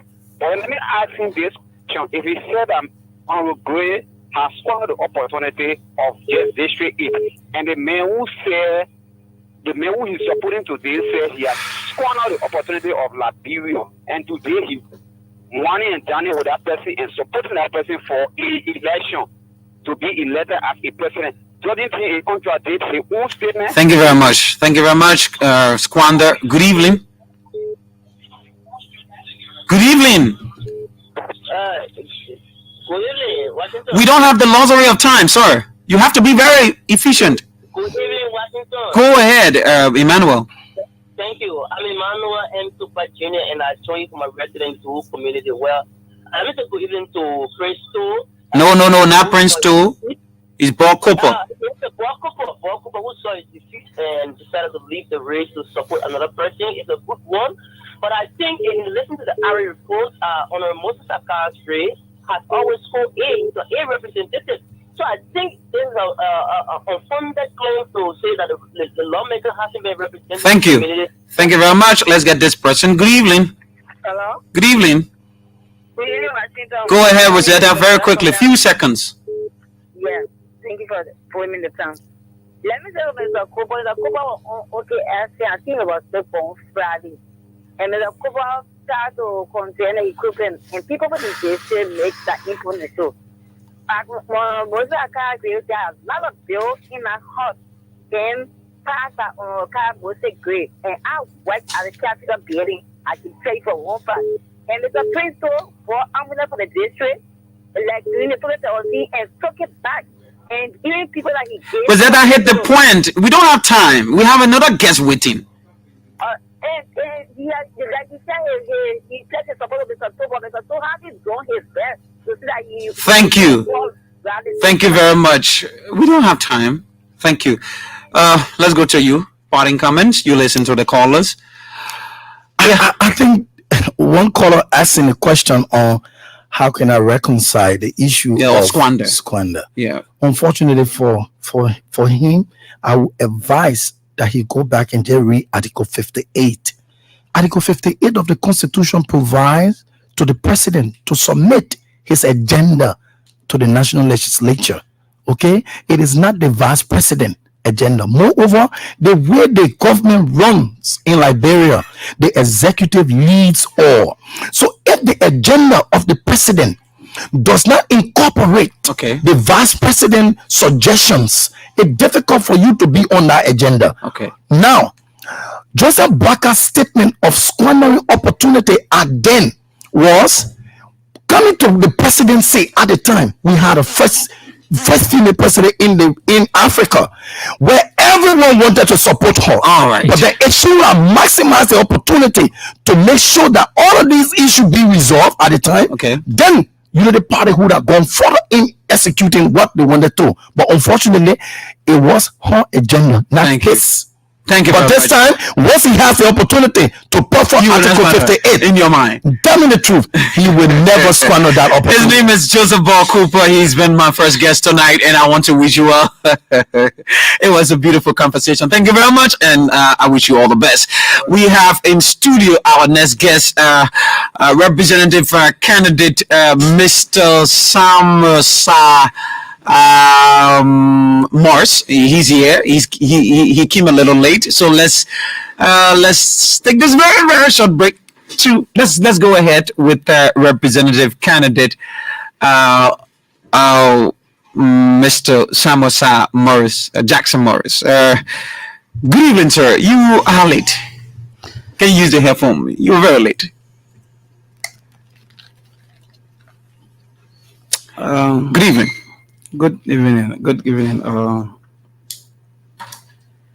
Mr. Tapper. Good evening, the people of District Number 8, Monserrado County. So this has been District 8 discussion. Yeah. I didn't even know that. You know that I forgot that I thought you were in District 9. I didn't even know. How are you doing? And that's fine. How's everything? Fine. How's everything? Things are relatively good. I want to say that. But the issues of being late, I think, is the break in communication. I tried calling you. Yeah, your call, your number wasn't going. Yeah, I had another interview from an overseas channel. Okay. Yeah, and I went like 18 minutes into your time. So let's maximize the few time we have. Definitely. So who are you? And let the Liberian people know who's talking on ELBC tonight. On ELBC tonight, there's no one that they expect to be here from District Number 8. Then their lawmaker in waiting, Honorable Samuel Sir Jackson Morris. So Samuel Sir Jackson Morris, let's go into your personality. Can you tell us a bit about your background and where you finally came up to today? I came from a humble beginning. Originally, I'm from Lofa County. Okay. To be precise, Foya District. Mother from a town called Kulujo. Dad from a town called Tomando. These are all big towns in Foya District. I was taken to Monrovia in 1978. And I got adopted by pastor parents. Oh, okay. And so sometimes people a little bit get confused. I said, your name is Sa, and you're so much Basa oriented. That's as it happened. And all of them, they know for fact now that I'm between the two. Both the Basa and the Gisi. Definitely. Okay. And I grew up in Slabway. Okay. Slabway Crown Hill community. He's been there forever. Live with my older brother who was a tailor. May his soul rest in peace, Eleni Makofe. And he was the one who made me to go to the first elementary school that I ever attended. That's Slippery Elementary School in I in Newport, but then Grady Allison was a very strong team in soccer. And so some other friends encouraged me to move over to Grady Allison and later went over to AGM and so forth. But in education, we were able an opportunity to go abroad. Okay. I had a very great passion because of my background, the areas I have worked over the time to continue with criminal justice administration. Okay. But looking at the vast resources we have when I went abroad, I switched over to manufacturing. Okay. And so I was able to share from Amazon. I came from the CEO of Amazon, Jeff Bezos. But then I was ambassador of Amazon and in the city of the state of Indiana. But I live in Indianapolis when the scholarship was given. But my jobs I was in a place called Whitestown. Okay. Called Indy One, and able to go and attend Lincoln College of Technology there in Indianapolis. So home, family, where are we? I'm a family man. Okay. The madam is home. The kids are here. I got a lot of kids. Okay. I mean, your father, a lot of people. Yeah, only one with that went to the state, and because of his college now, he just turned 18. Oh. And so he's in the state. That's Makila, but his brothers and sisters are here. Yeah. Okay. So now let's talk about your district. What has been the passionate thing that boils inside of you to wanting the representative seat? There are two groups of people going from our district wanting to be representative. The two group of people are job seekers. Okay. And people who truly believe they are not job seekers, but they want to represent their people. And we are 14. Out of the 14, the 13 guys are sitting there are nothing but job seekers. What would they bring to the table? They got nothing. Zero. You are the only person who has something. Definitely. The history is there. 25 years of contribution to this district and beyond.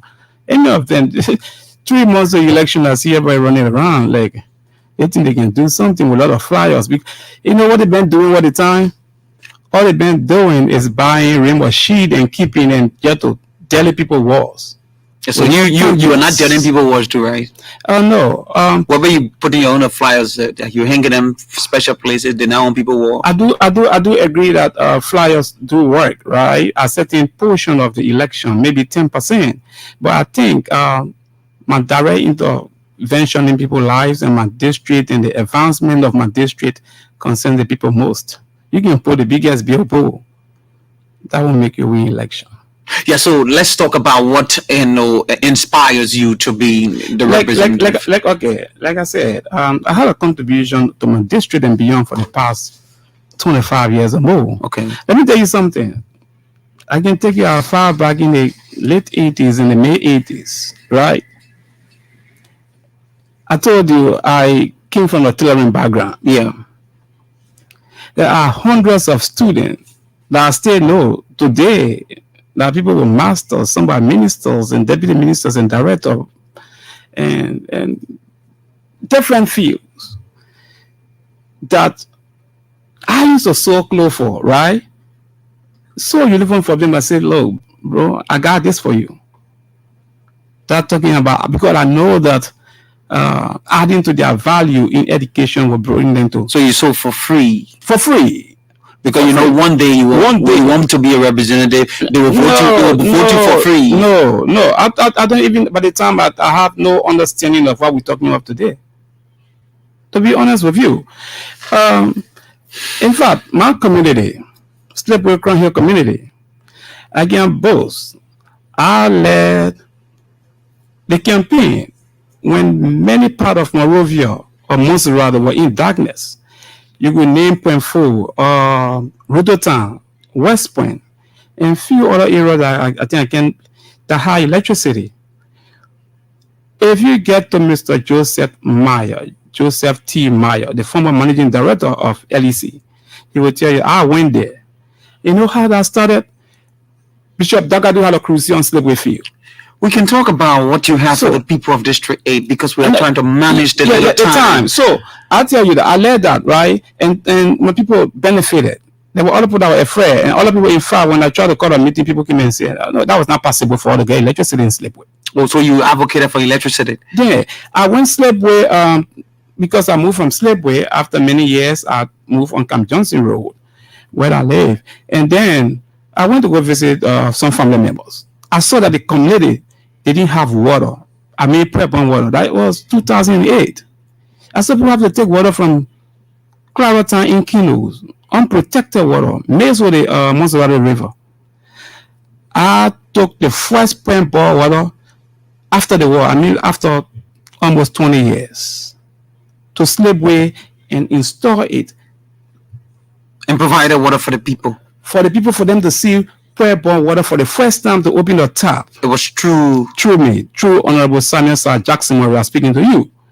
Right? You can go, there's a church called St. Paul Church. In fact, when I saw the other part of Slipway from Kawasha, the distance that they were covering, I have to run another line. I mean, this process costs hundreds of dollars, US dollars, because buying preps and going through the process of labour water and civil corporation, right? And the people believe that it's possible that you can have electricity, it's possible that you can have prep-borne water. We're not part of Monrovia. And right after the war, if you ever travel Central Monrovia and the Vitan, the New Bridge, you will see young men and women pushing the cart, right? With gallons of water, they call push. 80% of those facilities that in Claratown, Vitan, belongs to me. Oh, okay. I saw car knocking down students only to cross the road because they want to fetch water. I had a passion when I see people suffering and have the means. You want to help? Helping. Okay. Hundreds of young men were taken from the street. Some today are in the police, some are in the military. By who? By you? By me. Because what I did. How did you take them from the streets? I took them, okay, if I see a man, right, and I see this guy, he loading cars.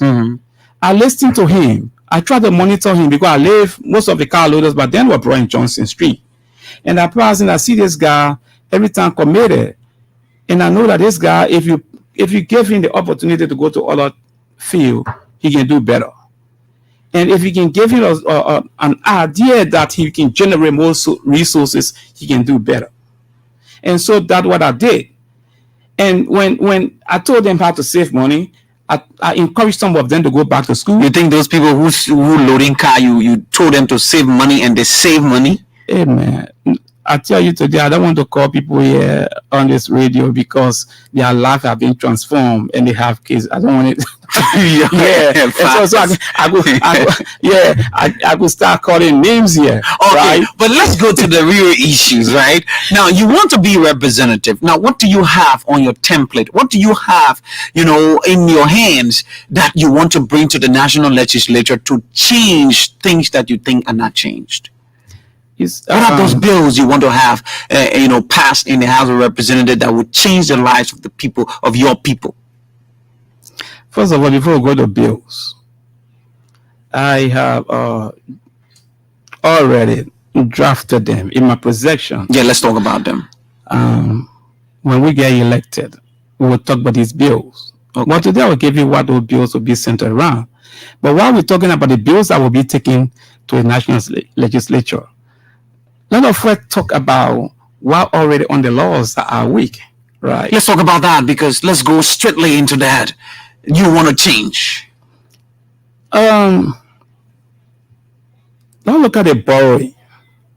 a borrowing, where any business person will go to a bank, right? You have laws already that talk about borrowing, but what those laws are carved around.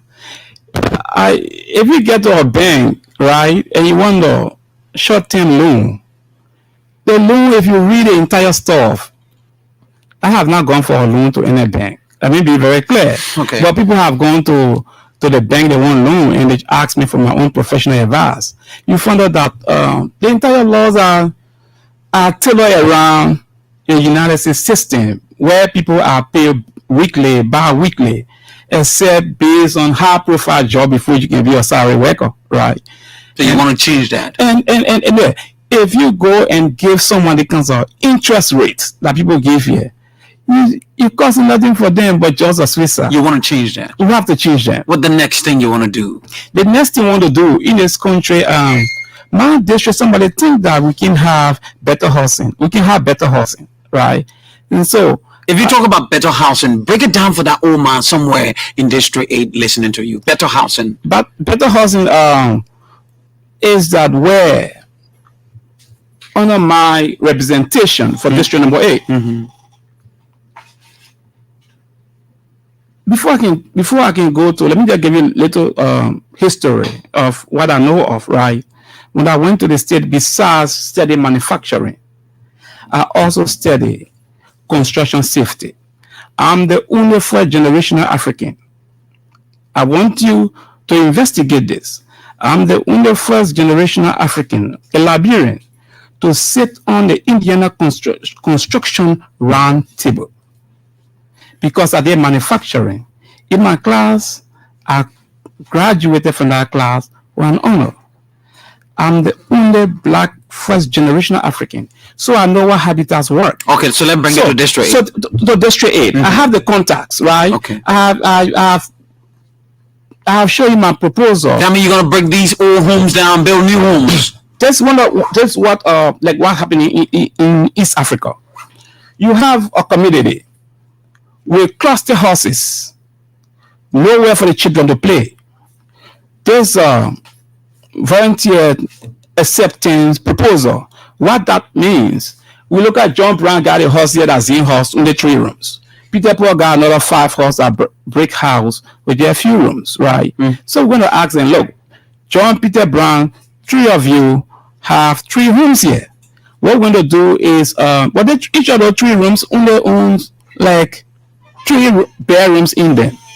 So what we're going to do, we're going to talk to these communities, whether you go Slipway, Jangbatan, Plongo, Soniware, Buse Quarter, wherever the person may be, 12th Street, 11th Street, all of them. So we say, look, listen, 3 of you want to build a 4-story building here. Peter Paul, the 4-story building may be downstairs because it's the land mass is going to be bigger now. Okay. We got 3 houses. Okay, maybe you're going to take like 3 apartments downstairs, 9 rooms or 6 rooms or whatever the size may be. Yeah. So that we go to John Brown, who have a 3-bedroom Zin house.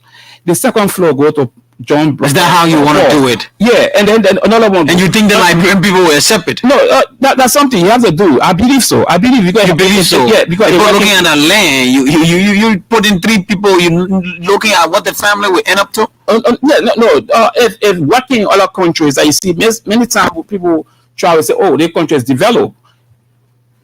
In the Western world, you want to bring it here. Definitely. You want to start with District 8. If this is working in Tanzania and other countries, they can work here, right? They can work here. I don't think they are better than us. Okay, so what's the next thing you? I don't want to end on this how it work. Because I don't want to leave here. So how it work?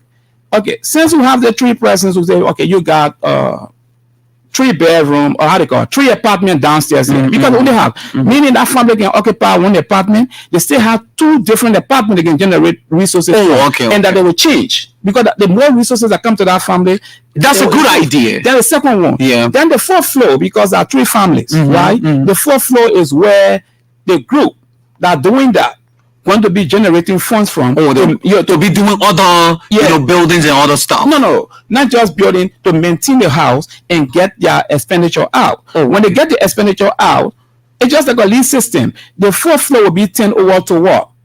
to the 3 families that own the first. You think you'll be bringing confusion? No confusion. But wait, how houses work? Even where I live, you take 3 families and give them one apartment for them to take care of it. What I live, right? No, let me tell you what I live. On Camp Johnson Road, the former boss man, he's an Italian. He owns properties here. Nicholas Famuza. He have a lot of buildings. He sold those buildings on Camp Johnson by apartment. The Liberian bought them. They are living in it. They bought them with these. With these. You buy your first floor, give you the deed for it. If you can buy an apartment and you have a deed for it, then you're talking about somebody giving you a whole house. That's a good idea. Yeah. That's a good idea. What's the next thing you want to do? The next thing has to do with what? With the elderly. The elderly. The elderly physical challenge. Okay. They are not being protected. You want to do something to protect them? We must have homes to protect them. Why, if they're 60 years old? Starting up with district number 8. I'm talking about district number 8. Okay. I'm talking about district number 8. We also want to what? We want to make sure that we can work with our friends in the house to make sure that this process works, where the old people in the physical challenge can have these kinds of better life, better earning, where they all can sit with their own peers and place. That gives them long life. But how are you thinking on doing all of these things? What's the process? The process, because I know the process. Yeah, but tell us the process. The people of District 8 are listening. You're trying to tell me you want me to expose my what do you mean? You can be. Let me tell you something. No. Let me tell you this. Okay. Let me tell you this. In all fairness. Okay. 5 months ago, I've lobbied with some investors for inland water transport. I encourage them to come to Liberia. They want to put 40 boat, transport boat, 18-seater boat. The feasibility study, they did everything. They contacted people. You got my community slipway from all the way going to other districts. And we try to talk to some lawmakers about this. You get the slipway right to the school hall, went to build a stopping point over there like a dog, and got people had a little shop. People sit there, wait, get into the boat because the streets are getting congested with the paint and all that kind of stuff. And also because the way they put building the roads here, like I told you, at their construction. Oh, you want to do that? And so we're trying to make use of the water. You know what they put to us, some of the lawmakers here? What they told? Try to sit with the group I brought in this country. They need $75,000. Just to sit with them. They can talk about we have them. Just some of the lawmakers? Some of them, yeah. We have the committee on maritime. We get to talk to them and the other committee. For the improvement of your country, we need to sit with the people. You need $75,000. And when they would know, they will complete dialogue into everything. That project went solo. It have to go. The fellows have to leave from here. Okay, so you need 3 major things, and I saw importance in them. What would be this is not the last, but let me just for because of time fact. Yes, right. Yes, we're nearly wrapping up. If you ask some of the school, I've gone to some of the schools. I talked to them about this. Well, let's talk about your educational impact. Yeah, in the district. Yeah. That's what I talk about. That's where we are now. Okay, the educational impact. I will tell you, I have the higher number of scholarship. I provide a higher number. What's your number? 300 plus persons for the past 4 years, consistent. 300 persons. 311 students, consistent every year. You mean those 300? Except for this year that they will increase. You mean those 300 persons? We take them from kindergarten to 12th grade. Yeah. And some that we're able to support to go to colleges that we can support, we can help. I want to get it straight. I want to get it straight. You mean consistent 300 persons? Consistent 300 persons. And you say you have the highest scholarship. The highest scholarship. 300 is the highest. Within my district. Mm-hmm. I mean, 300 compared to all the other fellows that contest. 300. 300 of them. 300. Yeah, 311. The number are going to 311 is the highest scholarship. Compared to any other person who contesting against me. That's what I'm saying. I'm discussing district number 8. So 311 scholarship is the highest scholarship in district 8. Yeah. You shocked me. 311 scholarship. So this is how you've been able to contribute when it comes to education in district 8. What is the population in District 8?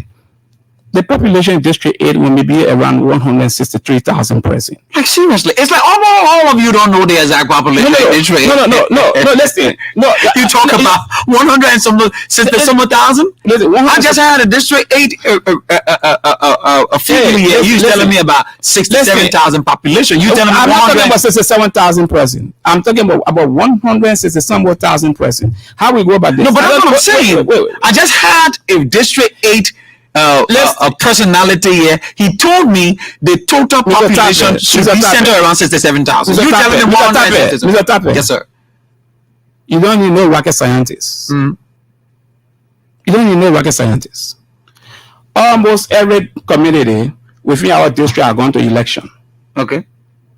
If you are giving a figure of people that went to election, what happened with the babies? When you say population, I'm not discussing. I'm talking about the general population. How will you say that? Just my own community, as small as my community, Slippery Crown community locally, people who just go to election are more than 2,000 persons. Why, if you talk about those who don't participate into the election? You're talking about 160,000 persons. So, you're telling me that you've afforded 311 people scholarship. You've overwhelmingly won the hearts of the people when it comes to education in your district. Are you honest about this? I'm very honest. I'm saying, first of all, I'm a private citizen, right? I know that. Do you know the value of 300 plus person in terms of you're boasting that you are the highest. But who can you name that even that have about 50 students on scholarship?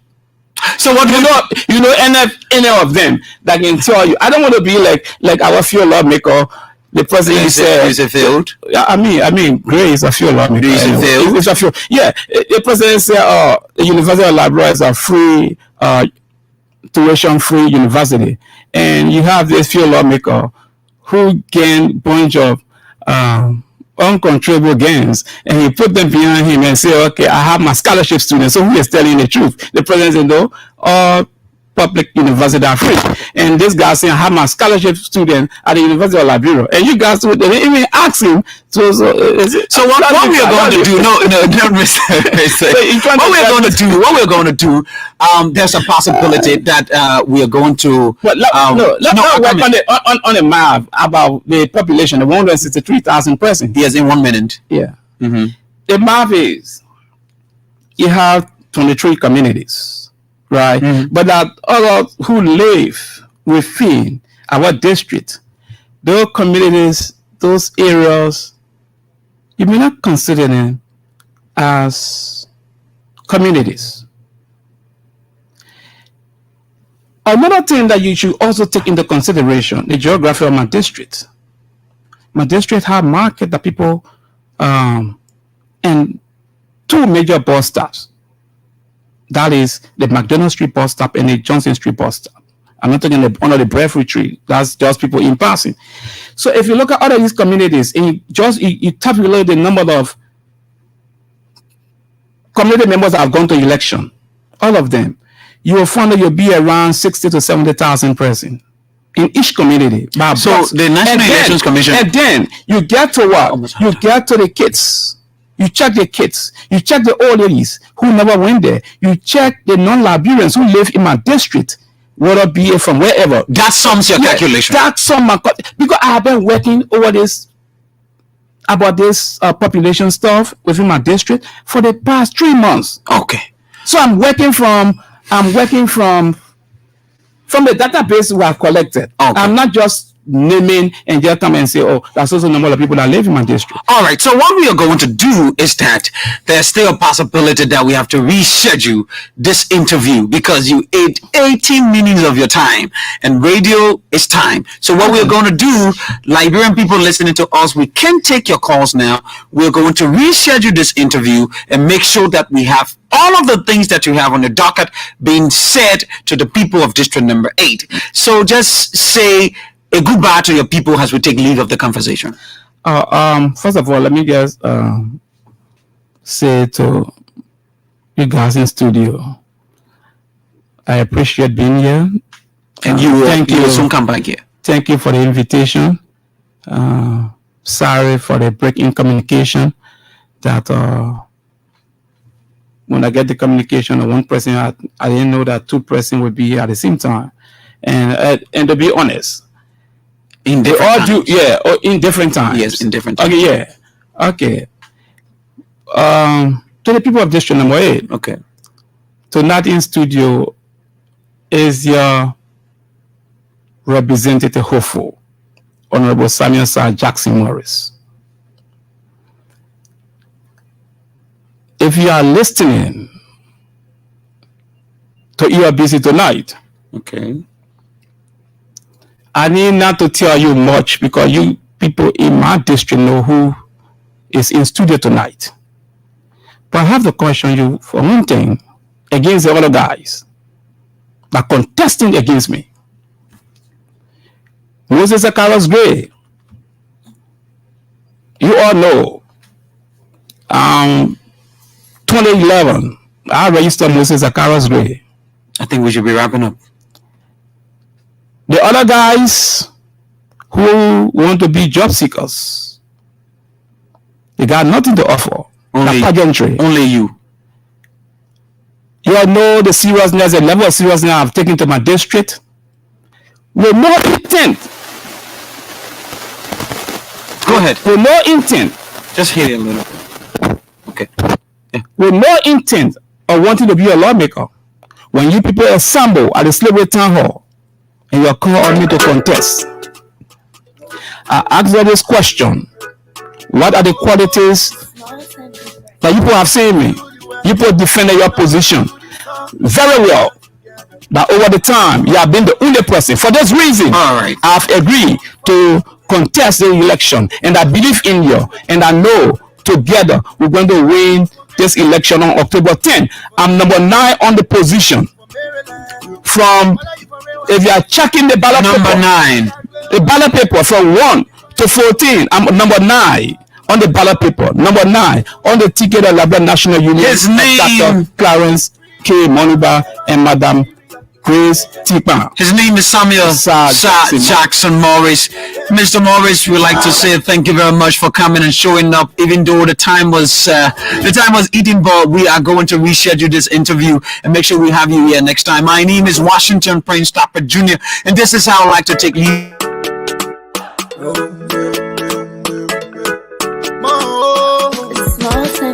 From the east to the west, north to the south, let's come together as one.